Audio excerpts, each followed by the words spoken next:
네, 오늘도 반갑습니다. 모피입니다. 2022년 가장 기대되는 신제품 하면 뭐가 떠오르시나요? 저는 당연히 역대급 변화가 예고되어 있는 아이폰이라고 말씀드릴 수 있을 것 같습니다. 아이폰 14는 디자인과 성능, 그리고 WWDC 22에서 발표될 iOS 16을 첫 탑재하고 출시되는 폰이기 때문에 소프트웨어에서도 재미있는 유출이 있었습니다. 오늘은 아이폰에 유출되었던 소식을 재검증하고 그에 더해 새로운 소식까지 전해드리겠습니다. 자, 가장 먼저 베젤 소식입니다. 아이폰 X 이후 광활했던 아이폰의 베젤은 확연히 줄어들었죠. 하지만 아직도 아이폰의 베젤은 경쟁자인 갤럭시보다 더욱 두껍게 디자인되어 왔습니다. 이를 계속 지켜봐온 일부 사용자들은 직접 아이폰과 삼성의 베젤을 비교해 가면서 바뀌는 점이 거의 없어 보이는 애플을 향해 꾸준히 불만을 표출해 왔는데요. 이처럼 디스플레이는 가장 먼저 보이는 스마트폰의 얼굴이고 이미지 그 자체이기 때문에 사용자 시점에서 바라볼 때에도 더욱 예민하게 받아들일 수 있는 부분입니다. 그런데 아이폰 X가 출시된 이후 지금까지 조금씩 줄어오던 베젤이 더욱더 줄어들 것으로 예측되었다는 소식이 들려왔습니다. 유출가인 이안의 트윗을 확인해보면 아이폰 14 CAD 파일 치수를 기반으로 제작한 전면 베젤 비교 사진을 업로드했는데요. 이와 함께 베젤은 20% 더 얇아졌다고 전했습니다. 아이폰 12에서 깻잎통 모양으로 변하면서 줄어든 베젤이 한 차례 더 줄어들게 되는 거죠. 줄어든 베젤과 펀치홀의 조합은 정말 기대가 안 될 수 없는 부분입니다. 추가적으로 카메라로 인해 생기는 펀치홀은 좌우가 전작인 아이폰 13 프로의 노치에 비해 줄어들었으나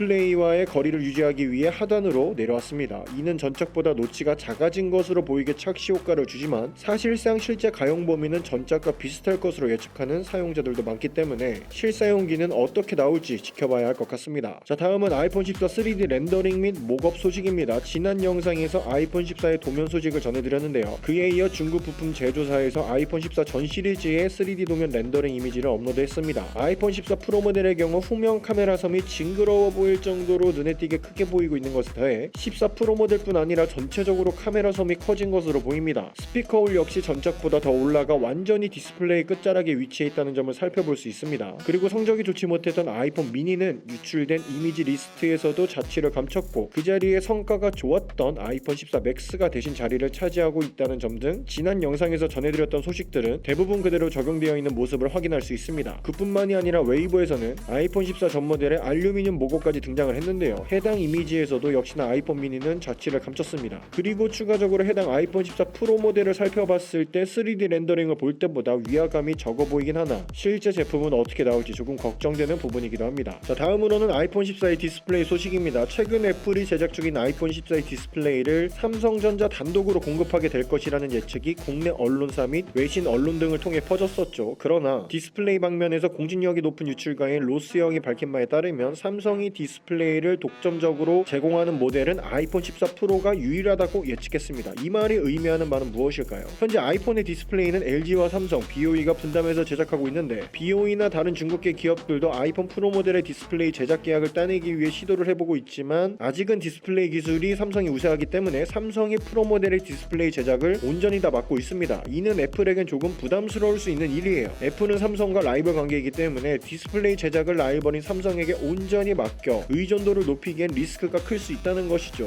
그렇기 때문에 애플에서는 삼성 외에 다른 선택지의 필요성을 느낀 겁니다. 그 대안은 바로 LG라고 할 수 있는데요. 하지만 LG는 아직 LTPO 스마트폰 패널을 대량으로 제작해보지 않았고 삼성보다 LTPO의 출하량이 현저히 낮기 때문에 프로 모델과 프로맥스 모델로 분산시키기엔 무리하다 판단됐다고 해석할 수 있습니다. 현 시점에서 애플은 선택을 해야 했는데요. 그래서 현재 출하량이 가장 많을 것으로 예상되고 있는 프로맥스 모델에만 LG 디스플레이를 삼성 디스플레이와 함께 공급할 것이라고 예측을 했습니다. 아이폰 14 프로맥스는 LG의 LTPO 디스플레이가 처음 적용되는 아이폰이라고 예측되는데요. 과연 프로맥스 모델에 처음 탑재될 LG의 LTPO 디스플레이의 퀄리티는 어떨지 기대가 됩니다. 자, 마지막으로 애플의 WWDC 22 소식입니다. 지난주 애플은 WWDC 22의 초대장을 발송을 했죠. WWDC는 애플이 직접 개최하는 세계 개발자 회의인데요. 개발자 회의라는 이름답게 하드웨어보다 소프트웨어의 발전에 집중하고 있는 이벤트입니다. 이 행사에서 iOS 15의 차기 버전인 iOS 16이 발표될 예정인데요.